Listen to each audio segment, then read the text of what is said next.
পশু ও প্রাণী সম্পদ উন্নয়ন বিভাগের উদ্যোগে মুক্তমঞ্চের জাতীয় প্রাণী সম্পদ মিশনের এনএলএম অধীনে একদিনের জেলা স্তরের সচেতনতামূলক কর্মসূচি এবং বিভিন্ন এআরডিডি প্রকল্প ও মুখ্যমন্ত্রী তপশিলি জাতির বিকাশ যোজনা প্রকল্পের অধীনে আর্থিক সহায়তা বিতরণ অনুষ্ঠান অনুষ্ঠিত হয় নজরুল গ্রন্থাগারে।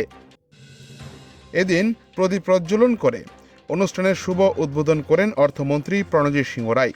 এছাড়া ছিলেন জেলা সভাধিপতি দেবল দেব রায়, বিধায়ক জিতেন্দ্র মজুমদার, পৌর চেয়ারম্যান শীতল চন্দ্র মজুমদার, টেপানিয়া ও কাকরাবন পঞ্চায়েত সমিতির চেয়ারপারসন ও প্রাণী সম্পদ বিকাশ দপ্তরের ডিরেক্টর সহ প্রমুখ।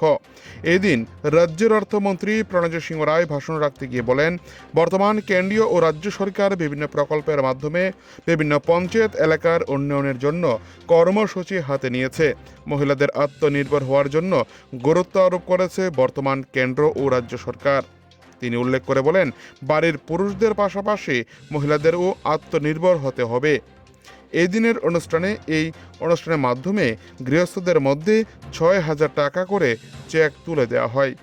গোটা অনুষ্ঠানকে কেন্দ্র করে ব্যাপক সাড়া লক্ষ্য করা যায় সাধারণ বেনিফিশিয়ারিদের মধ্যে। উদয়পুর থেকে নিজস্ব প্রতিনিধির রিপোর্ট, টিভি 100 বাংলা। কৃষি বা কৃষি অ্যালাইড এআরডিডি ফিশারিজ এই সমস্ত যারা এই ডিপার্টমেন্টের সঙ্গে যুক্ত, যে তাদের সঙ্গে যুক্ত থাকলে কিভাবে তাদের কাজ করতে হবে, যে উদ্দেশ্য নিয়ে ভারত সরকার, যে উদ্দেশ্য নিয়ে রাজ্য সরকার বিভিন্ন স্কিমের মাধ্যমে প্রত্যেকটি ব্যক্তি বা প্রত্যেকটি পরিবারকে আর্থিক দিক দিয়ে সমৃদ্ধ করার জন্য যে বিভিন্ন স্কিম এই নিয়ে কাজ করছেন, সেগুলো সঠিকভাবে যাতে প্রত্যেকে সেটা ব্যবহার করতে পারে।